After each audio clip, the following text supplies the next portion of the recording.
नमस्कार दोस्तों, भारत में राष्ट्रपति का चुनाव होता कैसे है, ये विषय थोड़ा जटिल लगता तो है, लेकिन आज के वीडियो में हम इस इनडायरेक्ट इलेक्शन यानी कि अप्रत्यक्ष चुनाव को सिंपल तरीके से समझने का प्रयास करेंगे। सबसे पहले हम समझेंगे कि राष्ट्रपति के लिए वोट देता कौन है, फिर बात करेंगे कि कौन प्रेसिडेंट बन सकता है, उसके बाद हम इस इलेक्शन की यूनिक वोटिंग सिस्टम को भी समझेंगे और फिर हम हर वोट की वैल्यू कैसे निकलती है ये भी जानेंगे, फिर काउंटिंग और जीत का फॉर्मूला और आखिर में कुछ इंपॉर्टेंट रूल्स। तो चलिए एक एक करके शुरू करते हैं। तो सबसे पहला सवाल कि राष्ट्रपति को चुनता कौन है। देखिए, इसका जवाब सीधा साधा नहीं है। इसके लिए हमें एक खास ग्रुप बनाया गया जिसे हम कहते हैं निर्वाचन मंडल या इलेक्टोरल कॉलेज। तो ये निर्वाचन मंडल आखिर है क्या? आसान भाषा में कहें, ये उन चुने हुए नुमाइंदों का ग्रुप है जो प्रेसिडेंट को चुनने के लिए वोट देते हैं। और सबसे जरूरी बात, ये एक इनडायरेक्ट इलेक्शन है, मतलब हम और आप सीधे प्रेसिडेंट के लिए वोट नहीं करते, बल्कि हमारे द्वारा चुने हुए प्रतिनिधि हैं, वो हमारी तरफ से वोट डालते हैं। तो सवाल उठता है कि इस स्पेशल ग्रुप में होता कौन कौन है। तो इसमें शामिल होते हैं लोकसभा और राज्यसभा के सारे इलेक्टेड यानी कि निर्वाचित सांसद, साथ में सभी राज्यों और दिल्ली पुदुचेरी के विधानसभाओं के इलेक्टेड विधायक। अब यहाँ इलेक्टेड शब्द पर गौर फरमाना जरूरी है, क्योंकि जो नॉमिनेटेड यानी कि मनोनीत सदस्य होते हैं वो वोट नहीं डालते हैं, और हाँ, विधान परिषदों के सदस्य मतलब एमएलसी वो भी इस वोटिंग से बाहर रहते हैं। तो ये तो हो गई वोटर्स की बात। अब आते हैं उम्मीदवार पर, यानी भारत का राष्ट्रपति कौन बन सकता है।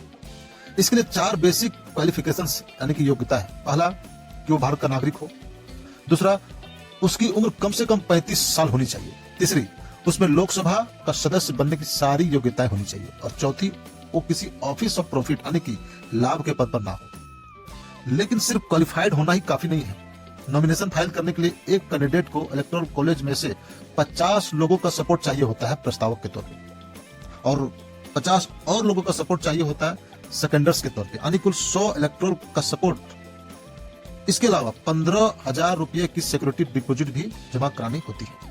तो चलिए अब आते हैं इस इलेक्शन से सबसे यूनिक हिस्से पर, इसके वोटिंग सिस्टम पर। ये जनरल इलेक्शन से काफी अलग होती है। इस वोटिंग सिस्टम का नाम है सिंगल ट्रांसफरेबल वोट, यानी कि एकल हस्तांतरणीय मत। इसका मतलब क्या है? देखिए, सभी वोटर्स यानी एमपीज और एमएलए किसी एक कैंडिडेट को नहीं चुनते हैं, बल्कि ये अपनी पसंद के उम्मीदवार को रैंक यानी कि वरीयता क्रम देते हैं। जैसे नंबर 1 पर मेरी पहली पसंद ये कैंडिडेट है, नंबर 2 पर ये कैंडिडेट, इस तरह से। तो चलिए अब बात करते हैं सबसे दिलचस्प पहलू पर इस वोटिंग सिस्टम की।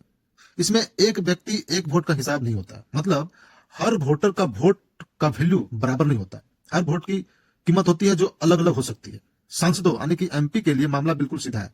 हर एमपी की वोट की वैल्यू फिक्स है और वो है 700, चाहे वो लोकसभा की हो या राज्यसभा की। लेकिन एमएलए के केस में कहानी बदल जाती है। एक एमएलए की वोट की वैल्यू इस बात पर डिपेंड करती है कि वो किस राज्य से है और उस राज्य की आबादी कितनी है। इस वजह से देखेंगे कि उत्तर प्रदेश जैसे ज्यादा आबादी वाले राज्य के एक एमएलए की वोट की कीमत 208 है, वहीं सिक्किम जैसे कम आबादी वाले राज्य के एमएलए की वोट की वैल्यू सिर्फ 7 है। ऐसा इसलिए ताकि राज्य के आबादी के हिसाब से वोट का वेटेज मिले। तो अब बढ़ते हैं इसकी गिनती और जीत के तरीकों की ओर। यहाँ एक और बड़ा फर्क है जीतने के। सिर्फ ज्यादा वोट पाना काफी नहीं है, बल्कि कैंडिडेट को एक फिक्स्ड कोटा हासिल करने होता है। और ये कोटा क्या है?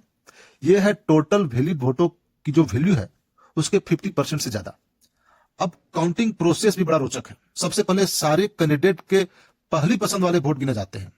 अगर पहले राउंड में ही किसी को 50% से ज्यादा का कोटा मिल गया तो वो जीत जाता है, लेकिन अगर नहीं तो जिस कैंडिडेट को सबसे कम वोट मिले हैं उसे रेस से बाहर कर दिया जाता है, और उसके वोट को सेकेंड प्रेफरेंस के आधार पर बाकी कैंडिडेट में ट्रांसफर कर दिया जाता है। और ये प्रोसेस तब तक चलता रहता है जब तक किसी एक कैंडिडेट को जीत का कोटा नहीं मिल जाता। और आखिर में इससे जुड़े कुछ और खास बातों पर नजर डालते हैं। पहली बात, ये पूरा चुनाव election commission of India conduct कराता है। दूसरी बात, वोटिंग सीक्रेट बैलेट से होती है। तीसरी और इंपॉर्टेंट बात, इसमें पार्टी व्हिप लागू नहीं होती, मतलब कोई भी पार्टी अपने एमपी या एमएलए को किसी खास कैंडिडेट को वोट देने के लिए मजबूर नहीं कर सकता है। और प्रेसिडेंट का कार्यकाल 5 वर्ष का होता है और दोबारा भी चुने जा सकते हैं। तो उम्मीद करते हैं दोस्तों कि आप राष्ट्रपति चुनाव की प्रक्रिया को बहुत हद तक समझ गए होंगे। तो दोस्तों, इस वीडियो में इतना ही। मिलते हैं नेक्स्ट वीडियो में। धन्यवाद।